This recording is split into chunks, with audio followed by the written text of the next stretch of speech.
saludos a todos los amigos, estudiantes de medicina, residentes de adiestramiento, cirujanos y público en general que tengan la oportunidad de ver esta grabación en video que estamos realizando hoy, 17 de abril del 2010, al doctor Albert Suárez Domínguez. Albert Suárez Domínguez es un cirujano relativamente joven que ya ha hecho su aportación al desarrollo de la cirugía en Puerto Rico, trabajando tanto en la Escuela de Medicina como en el Hospital Universitario de Carolina y otros aspectos que vamos a ir descubriendo según progresemos en la entrevista. Así que, Albert, gracias por aceptar la invitación de estar aquí conmigo.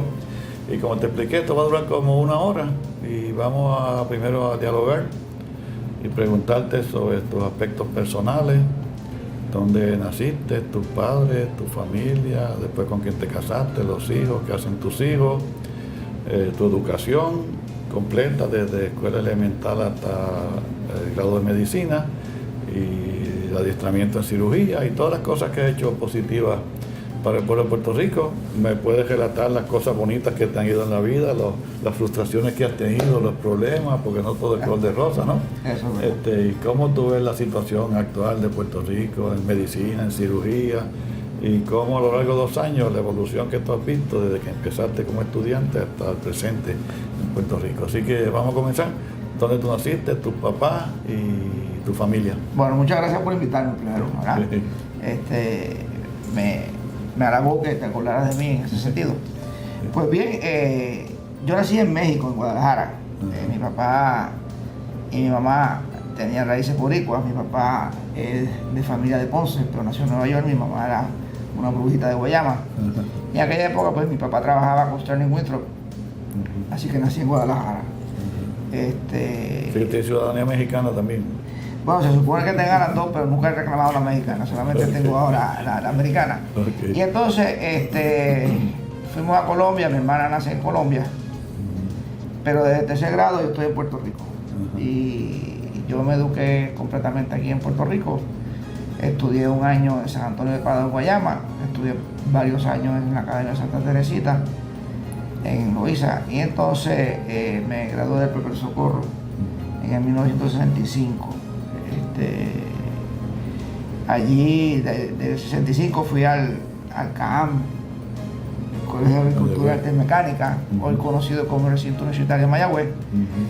Hice premédica allí y me aceptaron en la Escuela de Medicina de 3 años.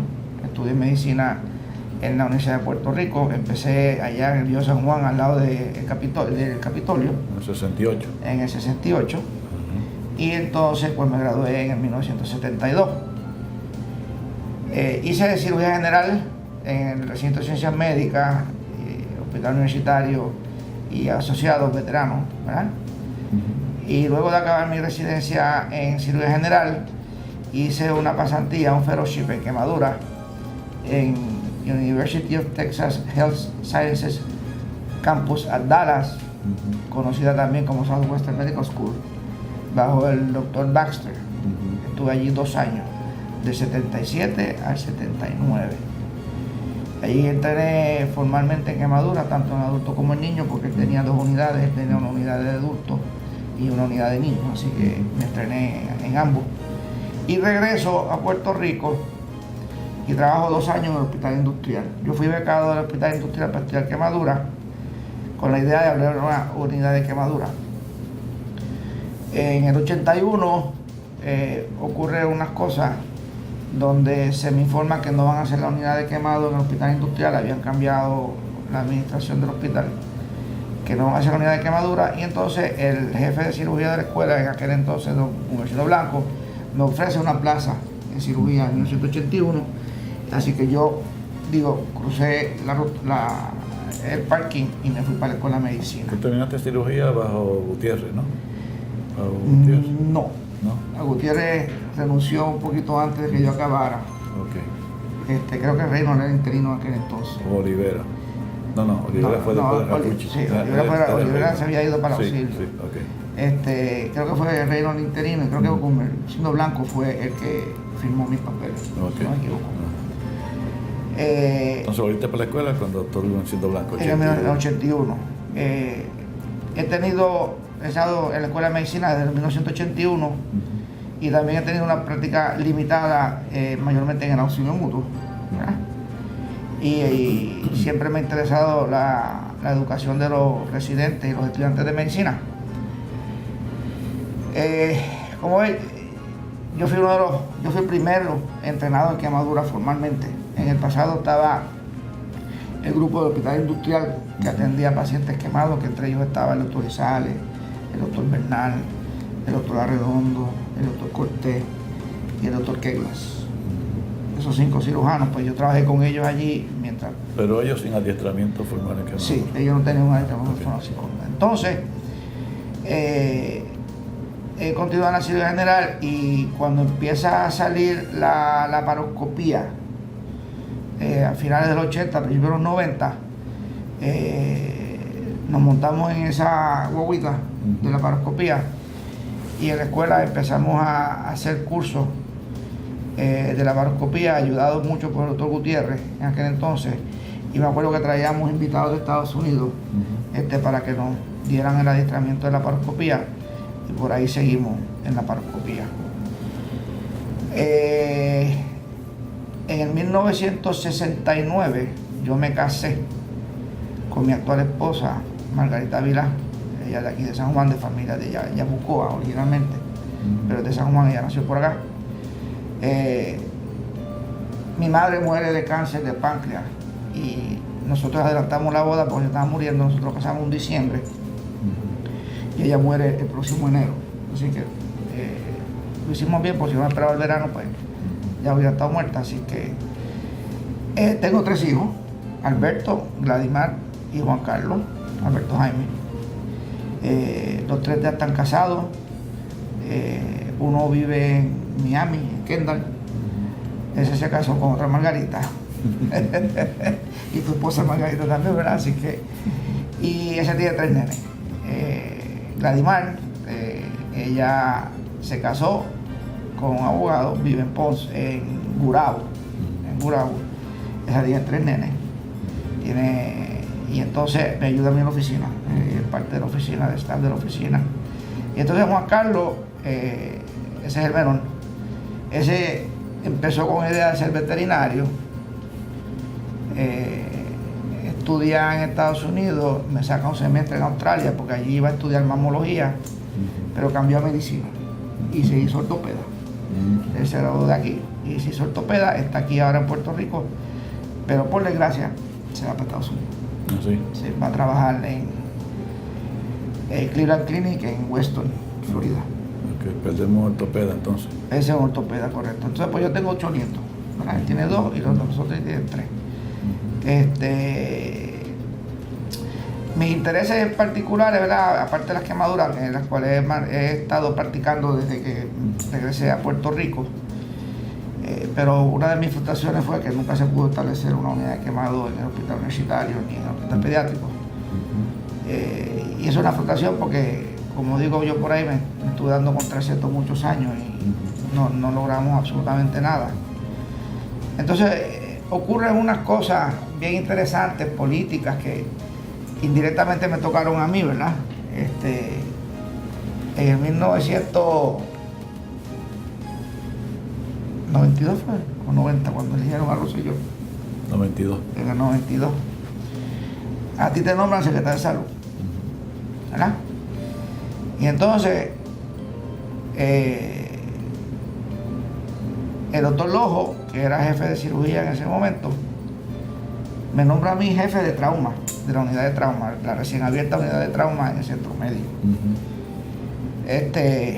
Obviamente eso era una cosa nueva para mí, no porque no sepa manejar al paciente, pero nunca pensé que yo iba a ser un director de la unidad de trauma en Puerto Rico.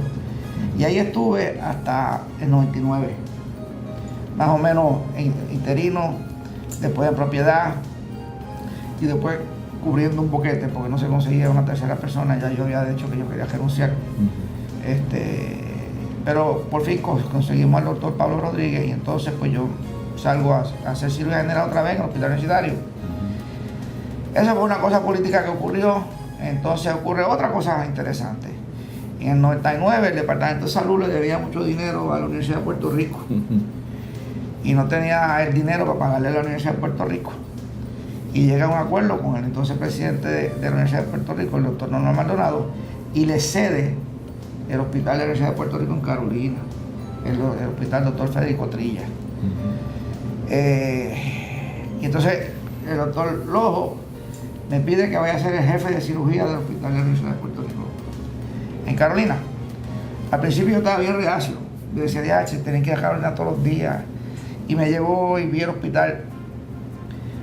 Echando para atrás un poquito, en la década del 80, el 83, cuando ese hospital se inaugura, yo fui de los cirujanos originales que inauguró el hospital, con el doctor Gilberto Rodríguez Morales y con el doctor Phil Laurie. Sí. ¿Ok? En aquella época no teníamos el puente Teodoro Moscoso. Y estuve allí como 1 año, 2 años, pero como todavía estaba muy activo con los quemados del centro médico, me era bien difícil el poder atender las dos cosas, así que me fui y regresé al centro médico y dejé mi plaza allí en Carolina. Por lo tanto, yo conocí al hospital. El hospital estaba muy bonito en aquella época, pero cuando venía en el 99 había muchas deficiencias en ese hospital, pero el departamento necesitaba a alguien que estuviera allí. Yo me quedé allí a ser de jefe en cirugía general, ¿verdad? En el interín ese, ¿verdad?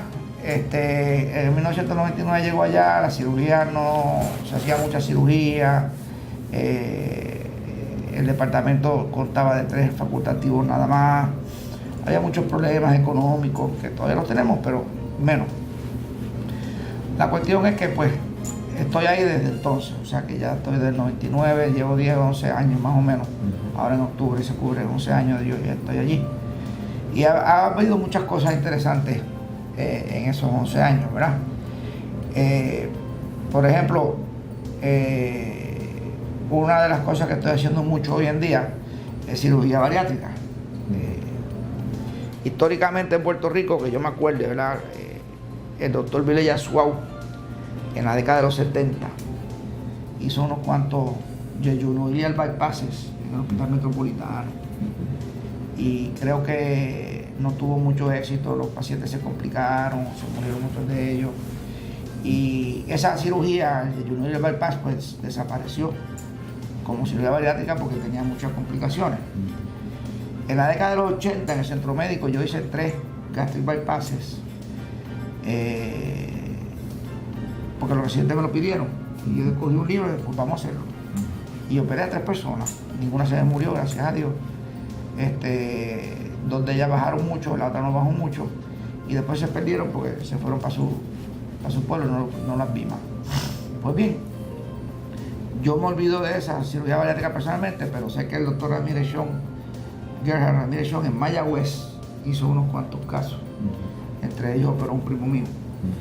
Pero que yo sepa, él también dejó eso.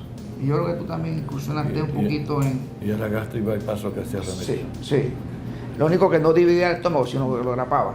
Y eso se sabe ahora que no funciona porque no hay una cicatriz, eventualmente se abre el estómago, entonces pues tiene todo su estómago. ¿Pero ya todavía aprendido a hacer vesículas por la laparoscopía? No, eso fue en los 80. En los 80. O sea, todo era abierto. La laparoscopía viene después, ¿verdad? Entonces, yo sigo haciendo cirugía general y empiezo a leer, ¿verdad?, que la cirugía bariátrica está cogiendo un poquito más auge. En Europa, a principios de los 90, están empezando con una banda inflable. Y ahí, pues, yo digo, pues, no creía mucho en la cirugía bariátrica y no le hago mucho caso, ¿verdad? Y como yo digo, eventualmente, papá Dios me puso la bariátrica en la falda. Porque, mira lo que pasa. En el 2000, en mayo del 2000, me acuerdo mayo porque el meeting era en junio. En mayo del 2000 yo entro a mi oficina en la Escuela de Medicina y alguien había puesto un flyer, una literatura de un meeting de cirugía bariátrica en San Diego, California. Eso era en la Císora, lejísimo, carísimo el pasaje. Y ya era tarde porque era mayo. Y en la reunión, el congreso era en junio. Me meto ese aparato en el bolsillo y voy para el parque, para el estacionamiento del recinto, y me encuentro allí con un amigo mío, José Cheo, que trabajaba por una compañía farmacéutica y me había usado de recursos para dar conferencias. Y da la casualidad que la compañía que él trabajaba tenía que ver con nutrición. Y él me dice, mira, acuérdate que yo te debo un viaje educativo por las conferencias que tú me has dado. O sea, yo no te puedo dar chavo, pero te puedo pagar una educación. Y le saco el papel y digo, págame eso. Pues miro así, qué sé yo, que yo te llamo mañana. O sea, me pagó la convención y me consiguieron la matrícula y todo, así que me fui para San Diego. Eso fue en junio del 2000. Poquito antes de yo irme para el meeting, llega a mi oficina la viuda de un paciente mío que había muerto de un tumor cerebral, que quería que yo le hiciera una cirugía bariátrica. Y digo, pero si es que yo no hago eso. No, pero usted sabe hacerlo, usted es cirujano. Digo, yo soy cirujano, pero yo no lo hago. Yo voy a ir precisamente a una reunión pronto, no le dije la fecha. Y él, pues cuando venga hablamos. Yo llegué a la reunión y la próxima semana ya estaba allí. Ese fue mi primer paciente. Entonces me dediqué a reunir el grupo que necesitamos para hacer la cirugía bariátrica y conseguí en el Hospital de la Universidad de Puerto Rico al internista, el doctor Fernández Cifre, conseguí a una nutricionista, que en el momento era la licenciada Natter, y empecé a formar el grupito que necesitábamos multidisciplinario. Y yo hago mi primera cirugía bariátrica formalmente en enero del 2001. Ahí fue que empezó el programa de nosotros, en la Universidad de Puerto Rico, en Carolina. Luego, si no me equivoco, la doctora Ana Santos, que es la otra que practica cirugía bariátrica en Puerto Rico, abre su programa en Calley, en la Universidad de Calley, si no me equivoco, alrededor de octubre, noviembre del 2001 también, un poquito después que nosotros. En Carolina yo estoy solo por un tiempito y luego otros dos facultativos de la Escuela de Medicina, el doctor José Domingo Pagán y el doctor Méndez, deciden que van a hacer cirugía bariátrica e hicieron unos cuantos casos. Y concomitantemente también el doctor Bayrón, Fernando Bayrón, empieza a hacer cirugía bariátrica en el Hospital Pavía.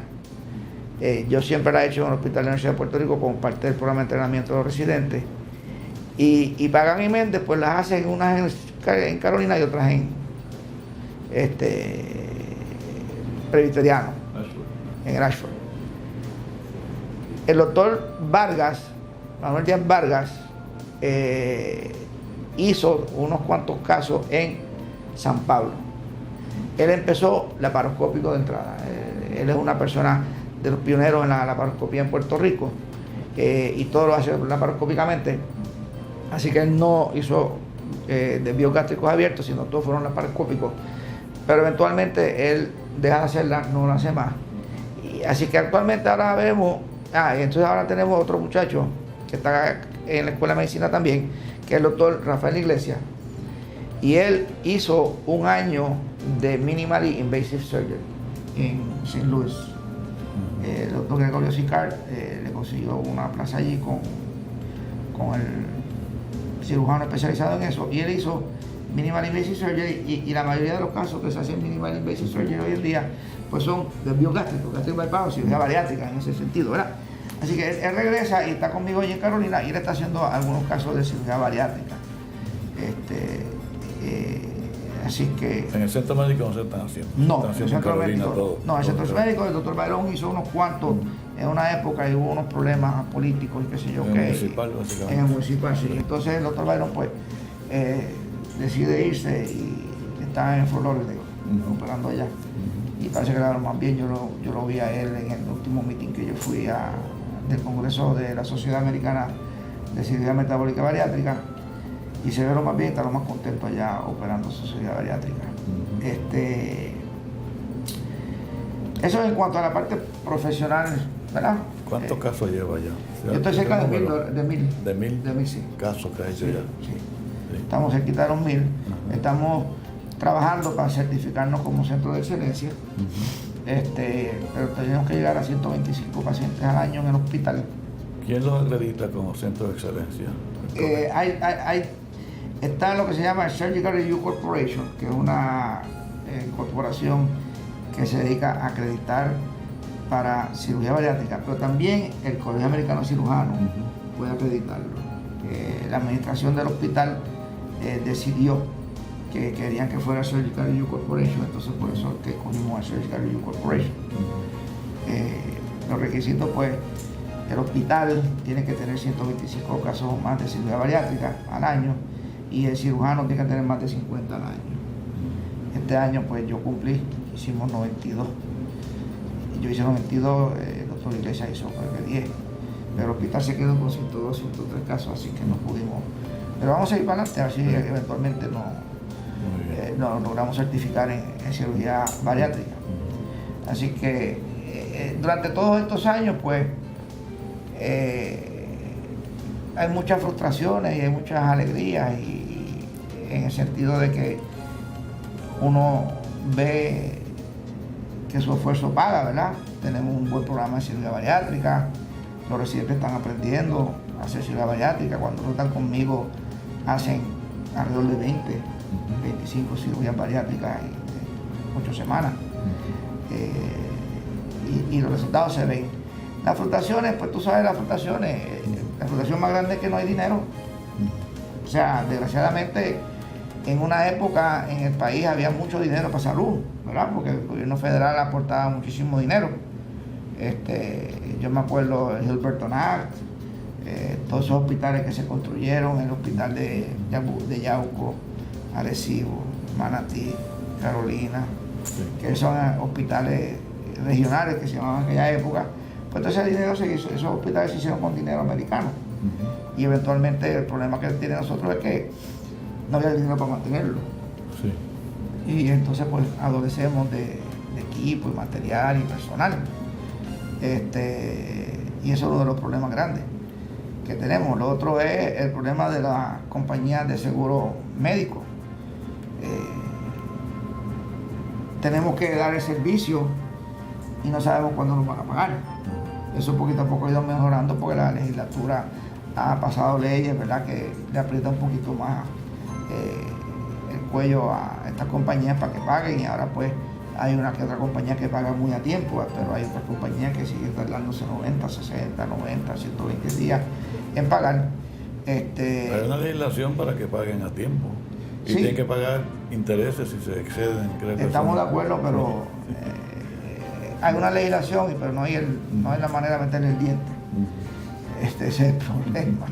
Y también hay una propuesta del pasado presidente del Colegio Médico Cirujano de Puerto Rico de que se nos pague en el momento que se hace el servicio.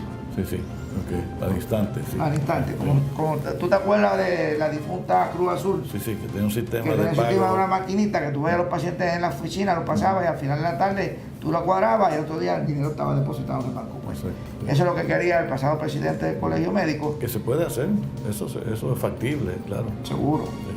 Así que esas son otras de las frustraciones, ¿verdad?, que tiene uno en este negocio, porque tenemos que darle servicio y no sabemos cuándo nos va a pagar. Y lo otro es, que a mí me da mucho trabajo, es cuando vienen personas que necesitan un servicio y el plan médico no lo cubre. Y eso pues es bien difícil, porque hoy en día pues realmente ya no hay hospitales públicos en el sentido que había cuando yo empecé en medicina, claro, que eran mantenidos por el gobierno. Ahora los hospitales pues tienen que facturar y recobrar su dinero, porque vino la reforma en el 93, se vendieron casi todas las facilidades de salud del Estado Libre Asociado, y lo que queda básicamente es el centro médico, y creo que el hospital de Bayamón es lo único que queda. Bayamón, sí, exacto. Todos los demás ya están privatizados, y eso es difícil. Y, por ejemplo, yo veo muchos pacientes en la Universidad de Puerto Rico, en Carolina, mujeres que necesitan biopsia estereotáctica, y solamente hay 2 o 3 sitios que aceptan la reforma. Donde yo trabajo en el auxilio no la aceptan. En el hospital de la Universidad de Puerto Rico no se hacen. Aunque estamos tratando de ver si podemos establecer el programa allí con una persona que lo está haciendo ahora mismo, en el maestro, el doctor Pucio. Sí, y oncológico. ¿No lo hace? El oncológico también lo hace, pero han tenido sus problemitas, pero también se está haciendo. Así que eso es frustrante, porque uno sabe lo que tiene que hacer, lo puede hacer y entonces no lo puede hacer porque el paciente no tiene a dónde ir. Así que eso es uno de los problemas que frustra, por lo menos me frustra a mí personalmente, en la práctica de la medicina aquí en Puerto Rico. Así que eso me gustaría ver si se pudiera arreglar, ¿verdad? Pero una de las cosas que más me impactan a mí personalmente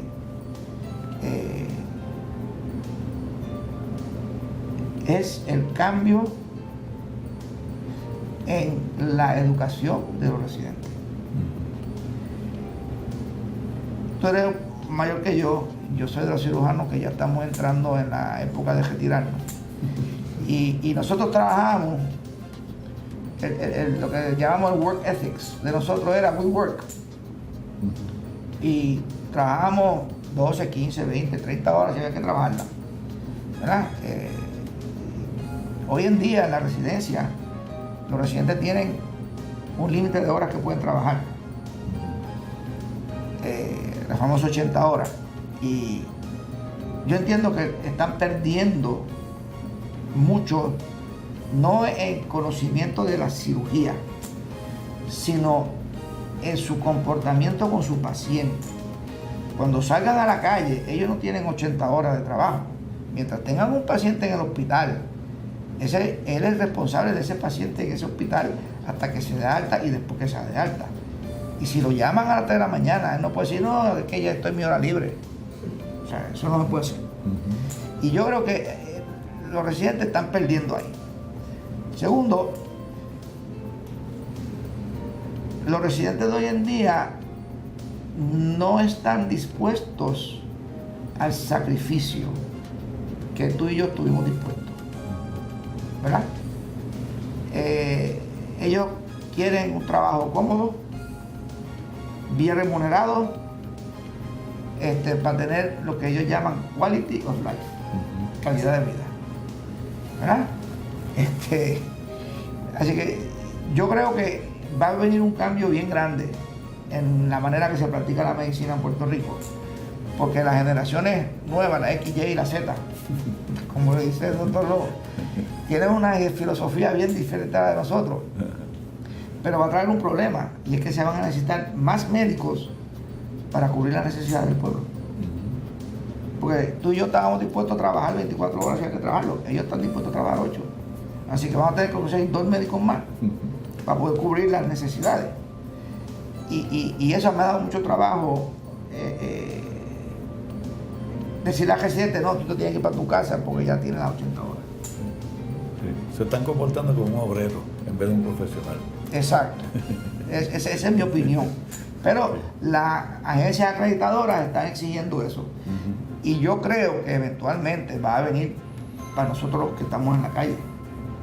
Las mismas regulaciones de horario. Yo creo que eventualmente va a venir las regulaciones, porque cada vez hay más estudios que demuestran que si la fatiga, que si la falta del sueño, que si el cansancio promueve errores, ¿verdad?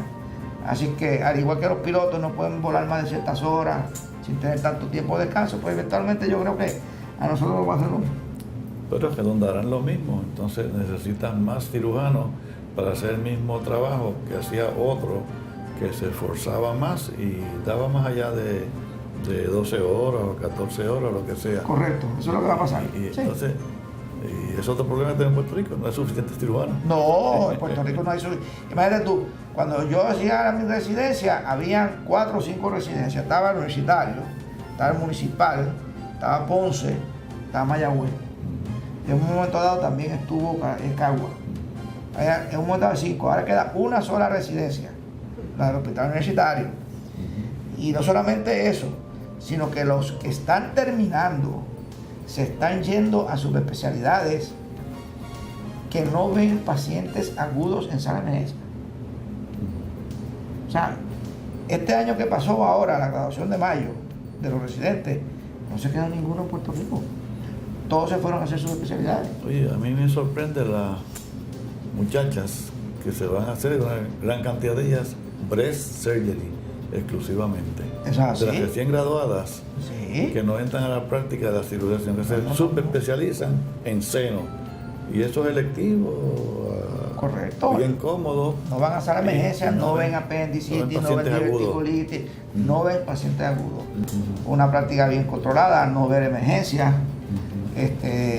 O sea, yo puedo entenderlo, ¿verdad? Porque las mujeres en la cirugía, pues, acuérdate que también ellas quieren ser madres, quieren ser esposas, y de ese punto de vista, pues, es una manera buena de armonizar la cirugía con su rol de madre y su rol de esposa, porque no tiene que estar levantándose de noche, dejando a los hijos solos, dejando al marido abandonado, y eso es lo que está ocurriendo. Y también se están yendo, por ejemplo, a colorectal. Muchos de los residentes se están yendo a colorectal, se están yendo a endovascular, que es una nueva disciplina de cirugía periferovascular que está cogido mucho auge. Tenemos ya por lo menos una persona entrenada, que es Domingo Pagán, y vienen 2 o 3 por ahí también ahora, que se están entrenando en eso. Así que va a haber una crisis en un momento dado, porque vamos a necesitar más cirujanos, pero no solamente cirujanos, es en la medicina en general, porque también en las otras especialidades no quirúrgicas está ocurriendo lo mismo, ¿verdad? La gente no quiere trabajar solo como tú y yo trabajamos toda la vida. Ellos quieren trabajar en un grupo, trabajar ciertas horas al día, tener fines de semana libres. Y esa gente, que son las que nos van a suceder a nosotros, pues mira, esa gente va a hacer el cambio grande. Ha habido estudios que evalúan la reducción de horas, ¿no? Que tú sepas. Sí, hay estudios, han salido publicados varios artículos en la literatura. Mi impresión es que todavía no hay una buena manera de medir el efecto. Algunos dicen que no se ha lastimado la academia, otros lo cuestionan, ¿verdad? La idea de las 80 horas era que las personas tuvieran más tiempo para estudiar, pero uno de los estudios que leí pues cuestiona que realmente estén estudiando más de lo que estudiaban antes. Lo que hacen es que tienen otras actividades y se dedican a otras actividades. O sea, la idea es que estudien y pasen los exámenes de in-training y del board la primera vez que lo toman, ¿no? Esa es la idea, esa es la idea. Y si eso ocurre, pues fenómeno. Si no está ocurriendo eso, pues entonces hay un problema. Hay que reevaluar. Hay que reevaluar esto. Sí, otro de los problemas que tenemos en Puerto Rico es la reforma de salud, ¿verdad? Como yo le digo a los residentes y estudiantes de medicina, en papeles, la teoría escrita de la reforma de salud es excelente. O sea, el sistema tiene una distribución de armas por un grupo de médicos primarios que se supone que hagan prevención con esos pacientes, y si hay algo agudo, pues entonces se refiere para que se haga y se le resuelva el paciente agudo y vuelve otra vez a su médico primario para seguir con la prevención y la vigilancia de ese paciente. Como dije hace un rato, el problema es, mi amigo, don dinero. No hay dinero. La cantidad de dinero que el gobierno da por alma a los médicos primarios no es suficiente. Y lo que han hecho es shift la responsabilidad a los médicos, a los hospitales, y también en muchas ocasiones aguantan los referidos a cirujanos o a subespecialistas para economizar ese dinero. Así que la reforma de salud hay que reformarla, ¿verdad? Ahora quizás con el cambio que va a haber en Estados Unidos, donde se supone que llegue más dinero a Puerto Rico que se pueda utilizar para la reforma, podamos reformar la reforma de Puerto Rico. El sistema viejo, ¿verdad? Donde tú tenías hospitales, tenías CDT en cada pueblo, de ahí tenías hospitales regionales a donde se referían, y de ahí tenías los regionales hasta llegar al Centro Médico de Puerto Rico, que era el sitio supraterciario, por decirlo de esa manera. Era dirigido a agudo. O sea, si tú te enfermabas y había que sacarte el apéndice, pues tú ibas y te sacabas el apéndice. Si te daba una coronaria, venías a hacer. No había prevención ninguna. Yo estoy de acuerdo que la mejor manera de controlar el costo de la medicina es prevención. Pero no solamente prevención de enfermedades, sino de modo de vida de uno, ¿verdad? Hay que tratar de eliminar que la gente beba en exceso, que la gente fume, hay que ayudar a la gente a llevar una dieta saludable, que haga ejercicio, y eso pues los médicos primarios pues realmente no lo están haciendo. Cambiar los estilos de vida. Cambiar los estilos de vida, correcto, a una manera más saludable. Sí. Los que yo sé que hacen eso bastante bien son los canadienses. El sistema canadiense provee para que los médicos primarios eduquen a los pacientes en cómo conducir su vida y cambiar los estilos de vida que son perjudiciales, como el fumar, beber, la obesidad, falta de ejercicio, las drogas obviamente, peor todavía. Pero esa gente va mucho más adelantado que nosotros, por eso tienen estadísticas vitales mejores que Puerto Rico y que Estados Unidos. Eso es correcto. Que es el país más rico del mundo, así que ahí estamos mal. Sí, sí. Sí. En cuanto a salud, Estados Unidos no es de los primeros de acuerdo a las estadísticas vitales. Sí, sí. Mira, pero eventualmente, Albert, se hizo la unidad de quemados de industrial, ¿verdad? Eventualmente se Sí, eventualmente se hizo. Y está funcionando ahora. Está funcionando, esa la dirige el doctor Benítez, que fue el segundo cirujano en entrenarse formalmente en quemadura. Él entrenó en Brook Army Medical Center, Banksy. Y luego de eso vino el doctor García Talavera, que entrenó en Nueva York, si no me equivoco. Y él estuvo conmigo en la escuela un tiempo, pero se fue a privado. Y yo sé que hay una cuarta persona que hizo quemadura, que se localizó en el área de Arecibo. Nunca lo conocí y no me puedo acordar del nombre, pero no sé si está practicando quemadura o no está practicando. ¿Y el pediátrico, un momento también tiene una unidad o están por hacerla? No, en el pediátrico están construyendo una unidad pediátrica ahora de quemadura. De quemadura. En la nueva remodelación del hospital pediátrico, tengo entendido que se está haciendo una unidad pediátrica para quemadura.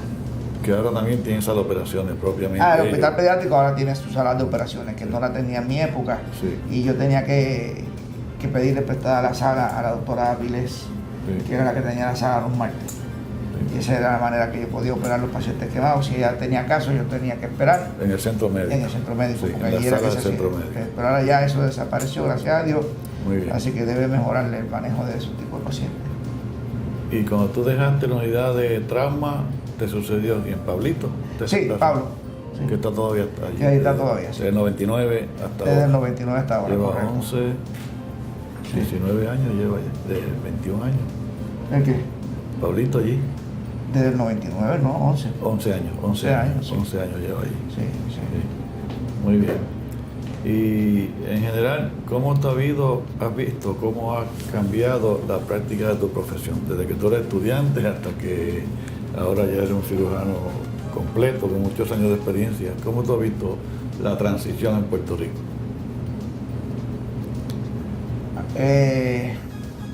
¿Ha sido para mejorar? ¿Estamos igual? ¿Estamos en neutro? ¿O hemos ido para atrás?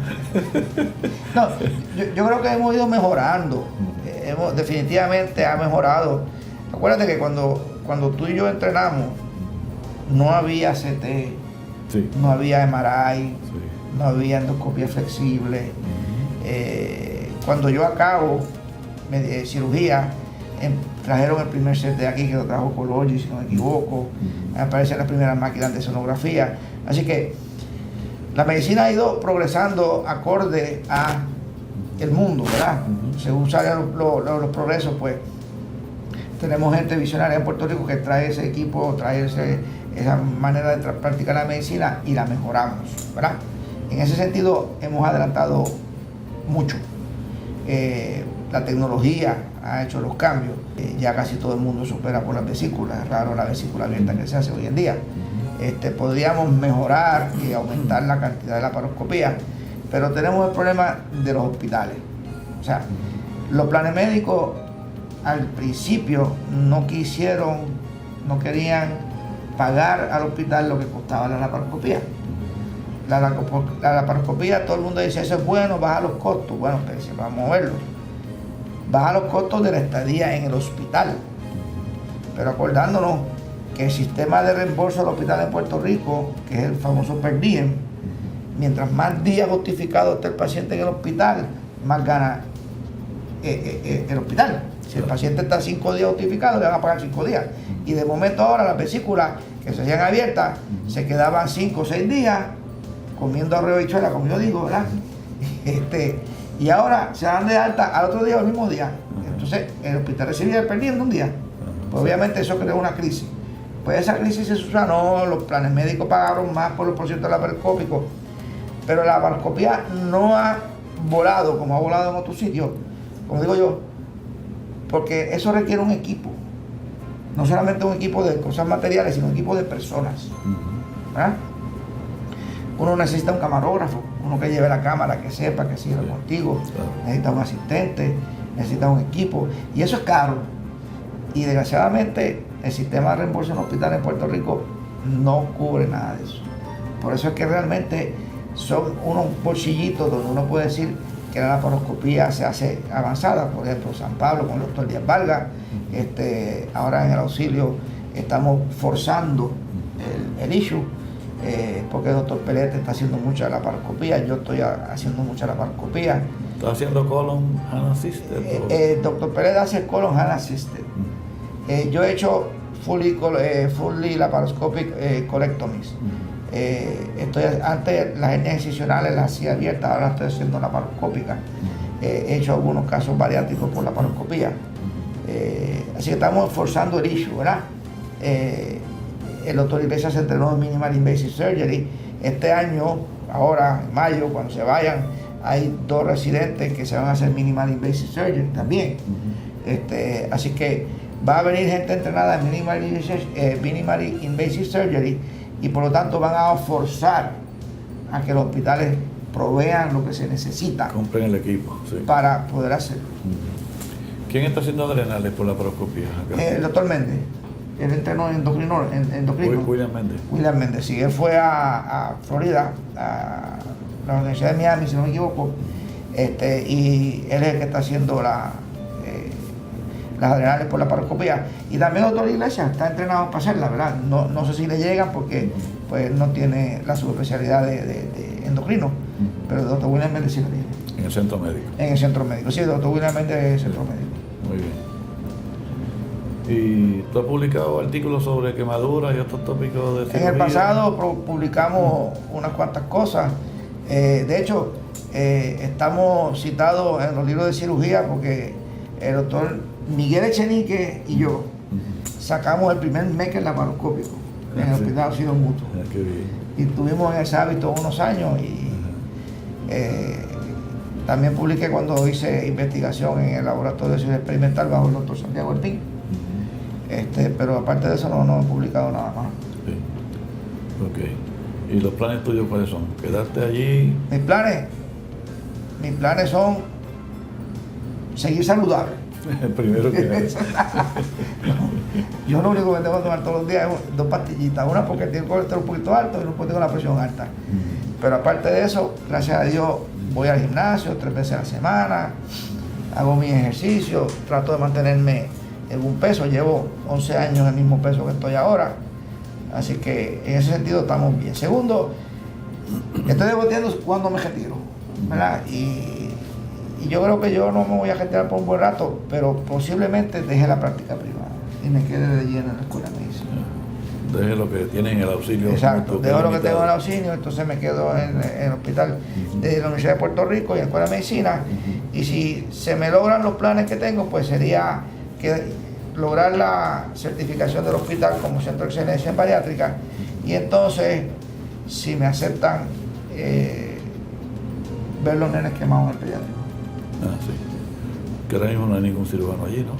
No, allí no hay nadie que tenga, se supone, yo no estoy bien dicto, pero creo que el doctor Víctor Ortiz ve pacientes quemados, pero el doctor Márquez, el doctor Lugo y la doctora Vilés, ellos no ven pacientes quemados.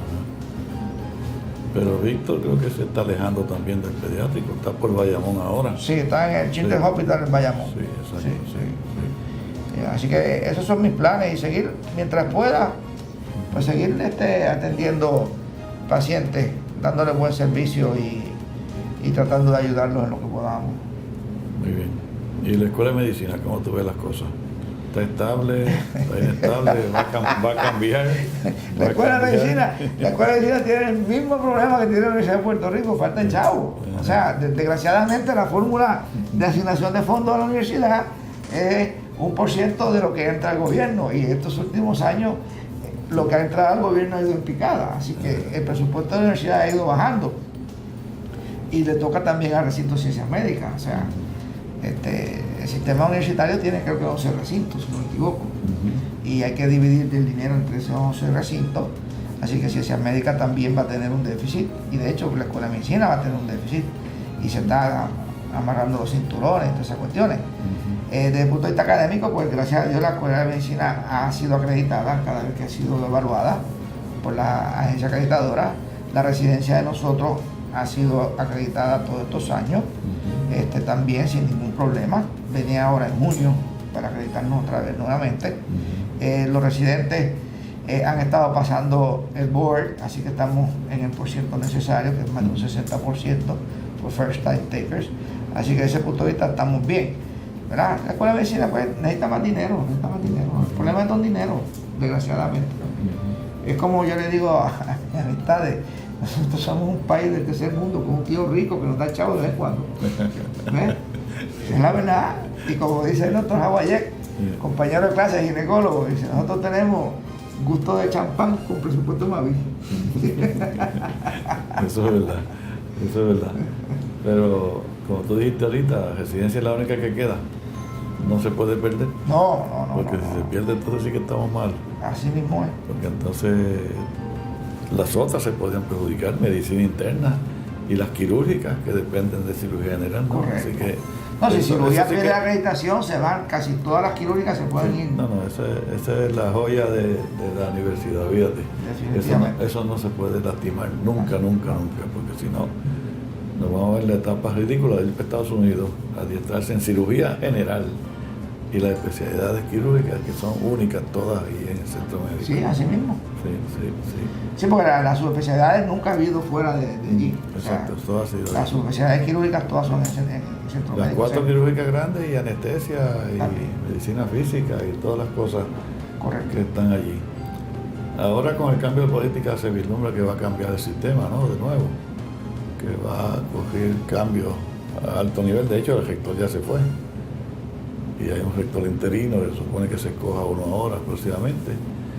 Veremos a ver si todo se arregla o se conducen las cosas mejor que lo que hasta ahora, pero la economía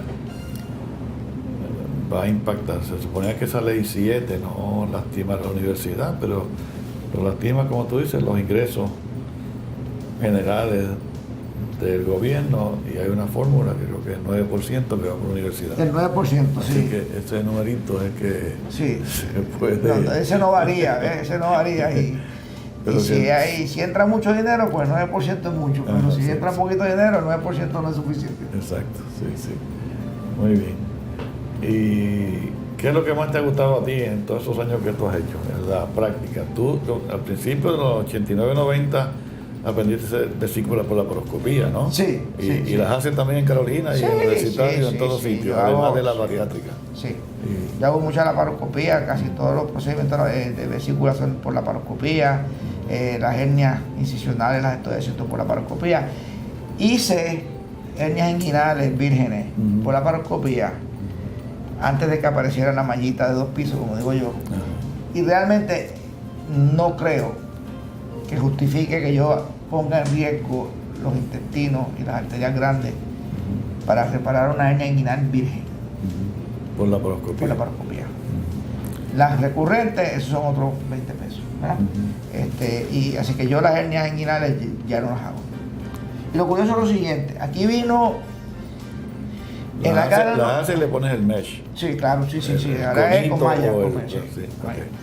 En la década de los 90, aquí vino Moses Jacobs, muy amigo del doctor Echenique, que es cirujano de Florida, de Miami, diciendo que la mejor manera de reparar las hernias era la laparoscopia.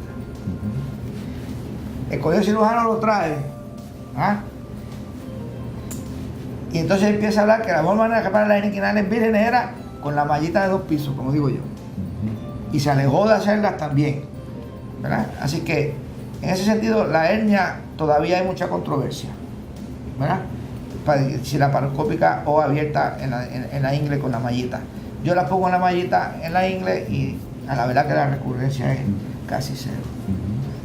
Ahora, como tú sabes muy bien que si tú la reparas con el tejido virgen original del paciente, pero la incidencia puede ser hasta un 20% de recurrencia, que es altísimo. Así que yo las hernias no las hago, pero sí hemos hecho gastric bypasses, lisis de adherencia, obstrucciones intestinales. Yo hago mucho por la laparoscopía, o por lo menos trato, si no puedo abrir al paciente.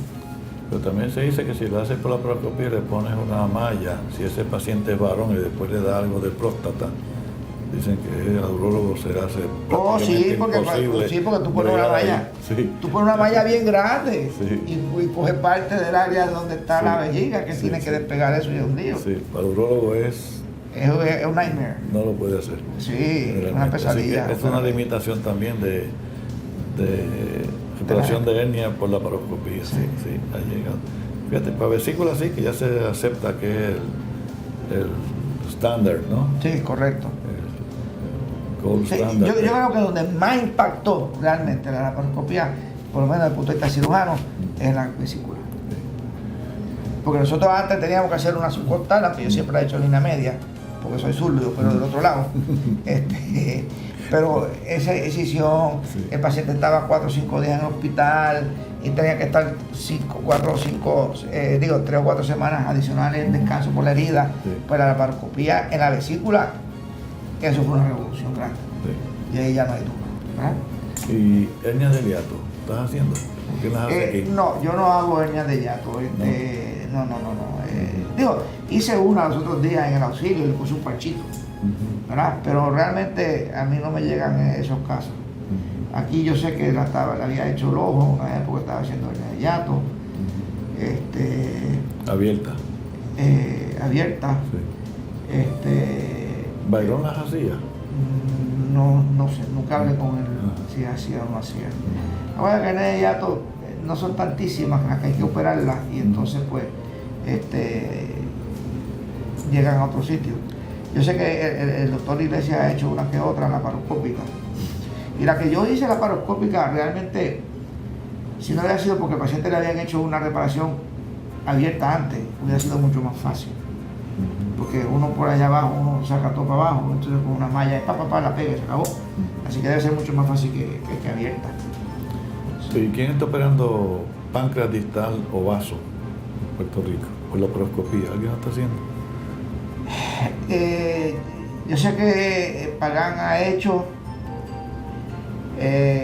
Iglesias ha hecho. Yo estoy seguro que Manuel Díaz Vargas y en Bayamón las hace, porque él no opera abierto, él todo es laparoscópico. Sí, porque fíjate, no van a los meetings quirúrgicos ahora y gran cantidad de las presentaciones, de los artículos y de los videos, todos son en operaciones de laparoscopía. Correcto. Obviamente, yo no sé si, como tú mencionaste al principio, tenemos todo el equipo para hacer eso. Fíjate, una cosa que yo he notado, cuando se escribió la laparoscopía para vesícula, se usaban 2 monitores. ¿Tú operas con uno o con 2? Bueno, gracias a Dios ahora yo tengo 3 dimensiones. Yo me pongo mi casco aquí arriba, así que yo tengo mi monitor frente a mí. Pero tú estás diciendo es correcto. Cuando se describe la técnica original de sacar la vesícula por laparoscopía, en todos los sitios había 2 monitores. Había uno en el lado derecho del paciente y uno en el lado izquierdo del paciente. El cirujano operaba del lado izquierdo del paciente, mirando el monitor del derecho, y el asistente miraba el monitor del otro lado. Volviendo a nuestro amigo Don Dinero, cuando llegamos aquí, los hospitales entienden que son muy caros y solamente ponen un monitor. Uno. Inicialmente lo estaban poniendo a la cabeza del paciente, teníamos que sacar anestesia para el lado. Pues ahora lo ponen en el lado allá y el asistente viene acá y lo hacemos, el camarógrafo, instrumentista y el cirujano en vesícula. Eso pues uno puede hacerlo, ¿verdad? Porque uno coge la destreza y lo hace así. Pero cuando estamos hablando de vaso, cuando estamos hablando de colon, cuando estamos hablando de... No, necesitamos un asistente que sepa en un lado, el cirujano en el otro, así que ya obligado tenemos que tener 2 monitores. Pero las vesículas en muchos hospitales que yo he visto ya redujeron a 1. El que tiene que mirar para atrás es el asistente que queda al frente del cirujano. Correcto. El cirujano mira al monitor que está al frente, al lado derecho del paciente, pero el asistente tiene que torcer el cuello para ver lo que está ocurriendo en la operación. Así que, Así y mismo. eso es parte de la economía que no. Yo creo que nosotros en Puerto Rico hacemos magia con las cosas que nos dan y que nos producen, porque yo he visto, como te digo, esas reuniones con novas quirúrgicas, que yo personalmente llego frustrado cada vez que voy, porque la tecnología es tan avanzada y aquí tenemos tan poca de esa tecnología para ayudar al cirujano que da pena, da lástima. Yo creo que nosotros todavía estamos bastante primitivos en la cuestión de la laparoscopía, si nos comparamos con los centros grandes de Estados Unidos que hacen cualquier cosa. Yo digo que los cirujanos puertorriqueños son los mejores cirujanos del mundo. Son hábiles. Porque tenemos que inventar. Son hábiles, sí. Hay O que sea, improvisar. Hay que improvisar. Sí. Allá tú necesitas cualquier cosa y aparece. Sí. Aquí tú necesitas cualquier cosa, no hay, pues déjame que me invento. Ujú. Y los resultados son buenos, Sí. no son malos, son Sí. buenos, pero nos tenemos que inventar mucho. Porque lo que tú dices, debido a la economía, debido a la falta de dinero, los hospitales no proveen las cosas. Y entonces pues tenemos ese problema. Queremos hacer lo que hace la gran nación americana y lo que hace el resto del mundo, porque no solamente Estados Unidos, Sí. Europa, Europa. la laparoscopía, eso es, allá empezó la laparoscopía Claro, realmente, sí, Europa, claro, sí, Alemania. sí, sí. Así que, igual que el uso de grapa fue en Rusia, y ahora yo todo lo hago con grapa, ya yo casi ni coso. Sí, exacto. No, pero el colon no hay que coger un punto. No, todo es con coge un grapa. punto, no coge ni un punto. Nada. No hay que amarrar nada. Y eso por eso que digo que nosotros, por eso que nuestros residentes salen tan bien. Cuando van a hacer pasantías en Estados Unidos, ellos impresionan a todo el mundo con la manera que operan, porque como tenemos que inventar tanto. Sí. Así que. Igual que la experiencia en trauma, los residentes con la experiencia en trauma aquí Sí. es monumental comparado con otros centros en El centro de Estados trauma Unidos. aquí es un centro súper activo y se ve de todo, tú sabes. Sí, sí. Así sale muy bien entrenado. Entonces, lo último que me gustaría mencionar, ¿verdad? Es ver, ¿sabes? Se ha hablado mucho de la reforma de TORT, o sea, impericia sí. médica. Okay. No podemos hablar de medicina sin hablar de del problema de impericia médica.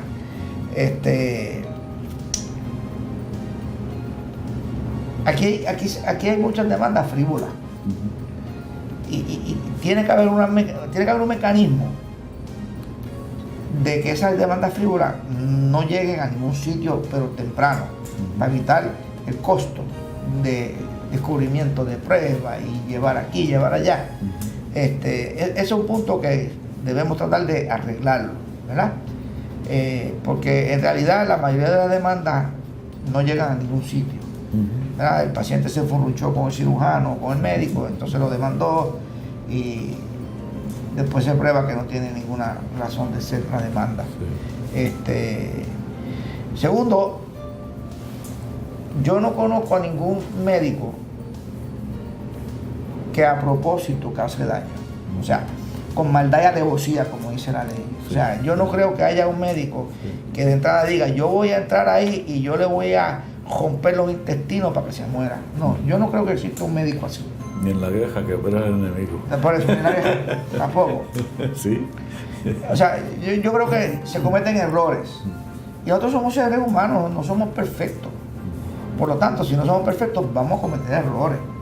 Así, yo creo que lo mejor sería un no fault insurance, como lo tiene la ACA. Chocamos, pues chocamos.